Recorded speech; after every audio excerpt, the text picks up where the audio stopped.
Dude, because the last one you're not going to be able to cast, so I'll let you go ahead and do the final introductions for this one because you should introduce the final match of the entire tournament series. That's very gracious of you. Oh, I mean, it's the least I can do. And I would assume that there will be a little bit of cheese protection by MeMo right now, but this is once again a remake of the very last game of the finals of the AirMech Full Force Tournament, and will be in once again on Duel, and it will be again between the same players and the same teams. It is Festive Present 3 in the upper left, consisting of WayWay in the Apache Helix, Boomhower in the Gothic Paladin, and Valinor in the Steampunk Osprey, exactly the same as last time. Valinor setting off those mines, and their opponents, Team MeMo and Memento Mori in the bottom right, Polarbearz in the Medic Osprey, Turkleton in the Nexus Paladin, and NuclearPizza in the Shark Helix. So, Steve, do you think that we will see the exact same thing as last time, and do you think we will see another cheese on the bottom left outpost? In all honesty, I think we're going to see.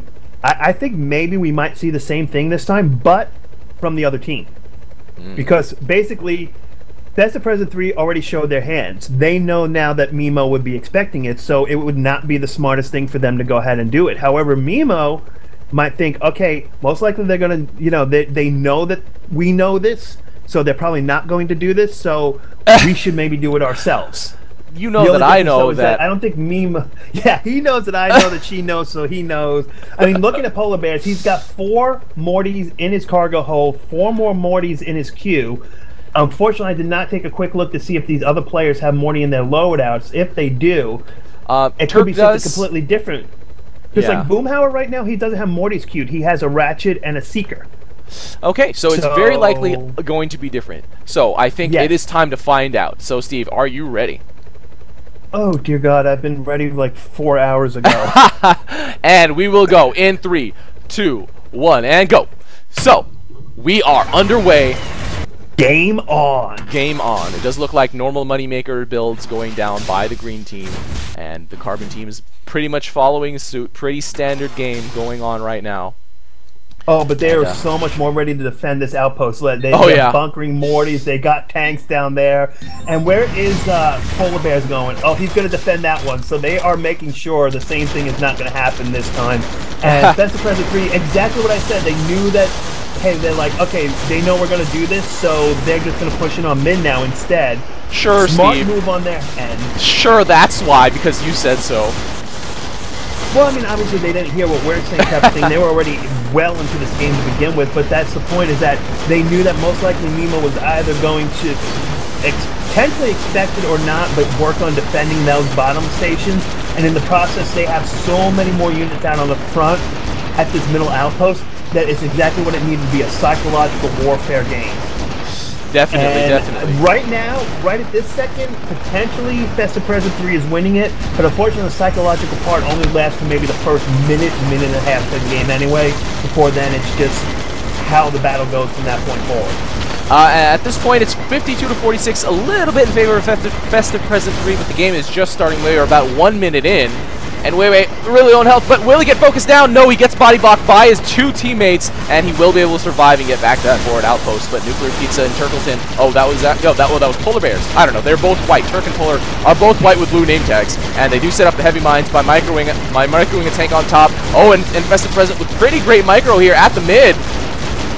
And Boomhower close to going down, and even over the power station, there's not enough power to heal. He goes down. Valinor's too low on health. That WayWay getting killed, a complete team wipe. Wow.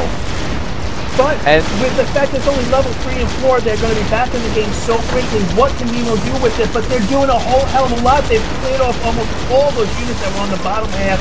Outpost is neutral. Boomhower close to death again. Not getting finished off, though. That level up saved him.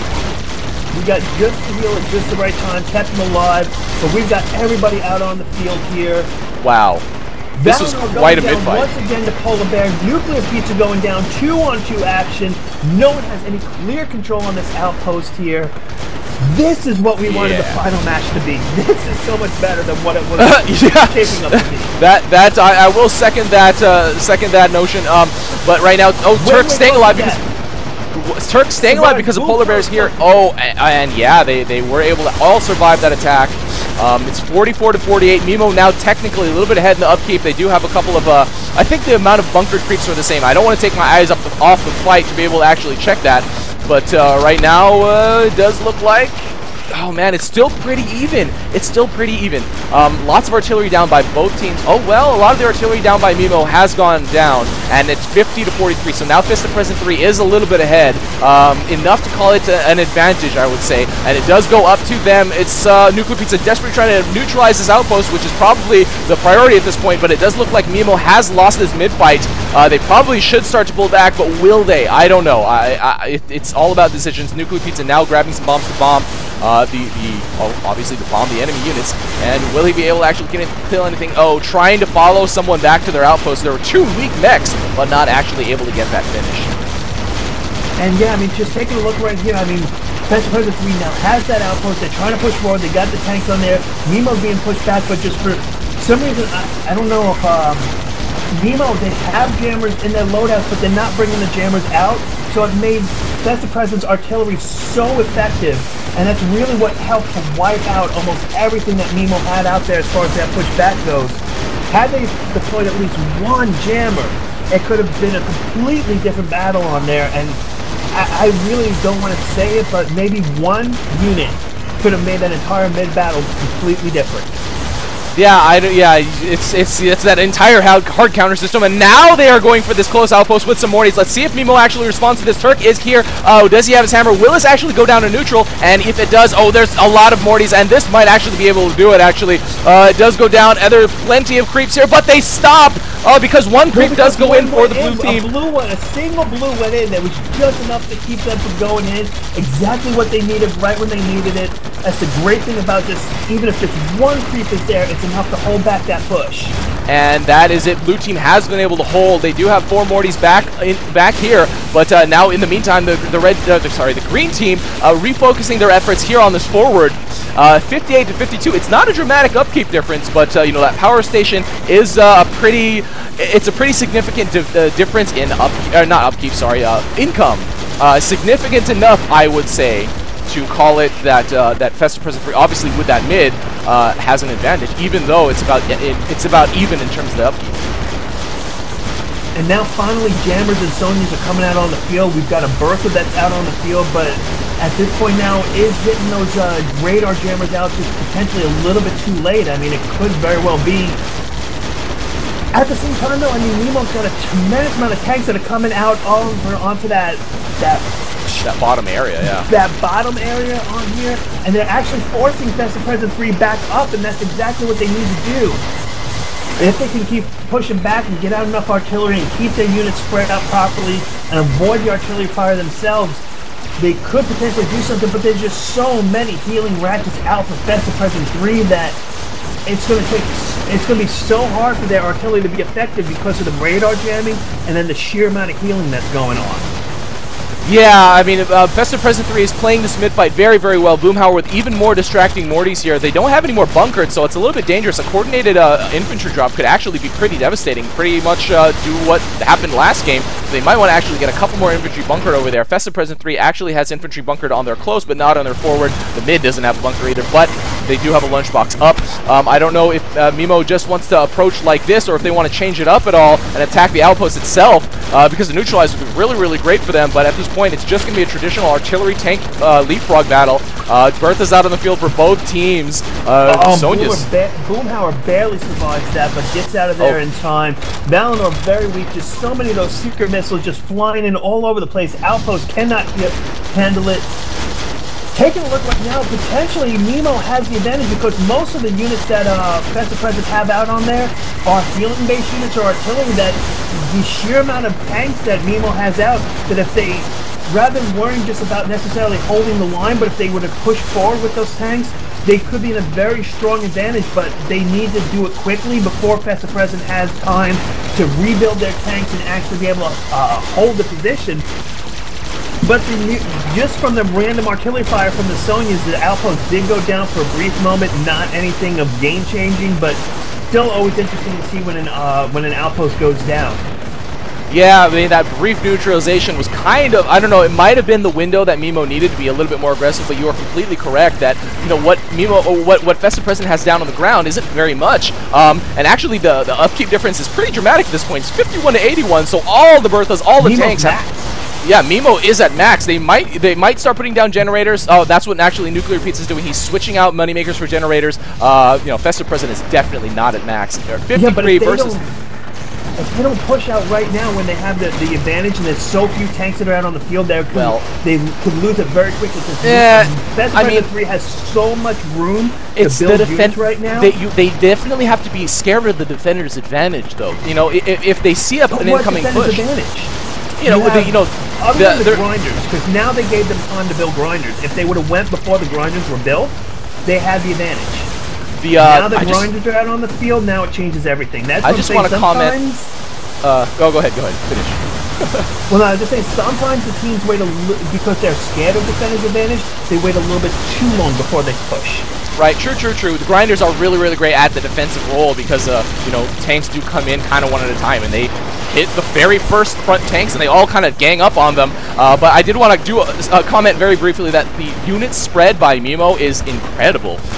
It's incredibly spread out. It's not susceptible to bombs or AoE very much. So yeah, it's incredibly good. 97 out of 96 is what MeMo is at, almost doubling the 51 upkeep of Festive Present 3.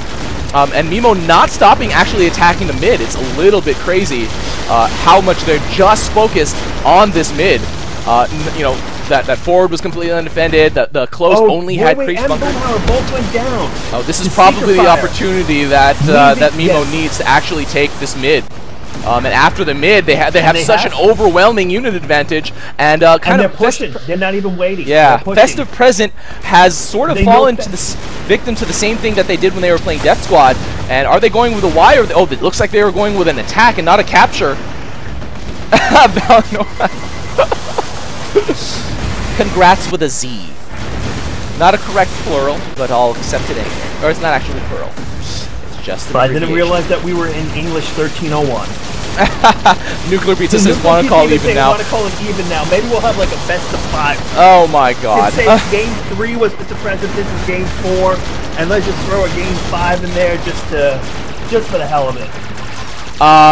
Well, at this point, NuclearPizza, or not NuclearPizza, Blue Team as a whole has been able to get a lot of tanks here at the forward. I thought they were sending, I think they sent them on attack and did a mass hold, pretty much because they just wanted to move them up, not necessarily because they wanted to move them out. And they are sort of really randomly talking here. NuclearPizza actually, Rowan Help gets back to that mid before he actually gets finished off. And Valinor saying, commenting the bombing, not implying anything. Make sure that that's understood. The NuclearPizza really low enough. Oh, and probably will be finished off here. That outpost is completely out of energy, and WayWay getting that kill on NuclearPizza with those Helix missiles. But Festive Present 3 getting pushed back quite a lot, and the hate. But yeah, I mean, look at all the units still at mid. Lots of Berthas, lots of everything. So they could probably just start to reallocate and move out. It's 26 to 129. It's like a I mean, there's no reason for them to just not push to the base. It's like a 5-to-1 advantage. Actually, WayWay, I think he was just selling off the tanks. I think they're conceding, or that might be true. Because I just saw WayWay actually sell. He had oh no, he's actually converting to grinders. That would make sense. That if they would want to hold out. Oh, but we do have Polarbearz attacking here at the top, flying around in circles, distracting those level 4 creep fire, which is, you know, really high. Level 4, it should be level 3. But Valinor here to respond, so we'll be able to shut this down. Push right here. Yeah, that's a lot of tanks. That's pretty much everything they had at mid. Oh, and also everything they had from the forward. So yes, this is going to be it. There is nothing left on the field for Festive Present 3. And this, I don't know. I don't really know. This is game ending. Yeah, this is game ending, but yeah, I don't really know what to think. At this point, yeah, I mean, MeMo's artillery play and their unit spread was fantastic. Their tank allocation, you know, it was like perfectly tanks in the back, or tanks in the front, healing units in the back, AA to support, and that is it. Our winners taking to the second game, and I think winning the championship, I think, as per the rules, are Team Memento Mori, Team MeMo, Turkleton, Polarbearz, and NuclearPizza. Great job by Festive Present 3, and great game overall.